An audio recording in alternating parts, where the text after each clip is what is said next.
Hello hi जय जगन्नाथ। सकाल कष्ट उठी मुझे देखिली बापा को शोक एंजय कर मुझे सही न पारि पुओ को उठेदेली तापर चली तलक बाबा कहले आज दे मो पुओ को खुआई दूसरे मुझे समस्त पराठा को आलू को से प्रिपेयर कर बो मंदिर से आम कुकिंग चैनल प्रिपेयर स्टार्ट कर आज मो भाणी स्कूल आसी से भी कहले मुझे आज तुम हेल्प करी तुम कुकिंग चैनल रे कारण काली संडे समस्ते खाइबा पर आम शाशु मिसिक खाइलु आम मो पुअर मोर रेस्ट नाक चली आसलु किंतु ए बाबू आमको न शुआई उठेदेले आम से जावा पर पुणी शोई पड़लु।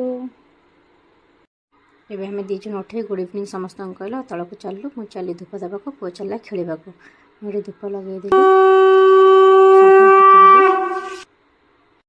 ये पाग को देखिए समस्त मुझे चाटा बसई बाबा कहले मारे टे समस्त मुड़ी पाग कर मु मुड़ी पाग करते बेलू बाबू नहीं आसले बरा को आलुचप खाई पाग को एंजॉय कलु आपण भी एंजॉय करंतु। जय जगन्नाथ। काली देखा गोटे नुआ ब्लॉग सहित।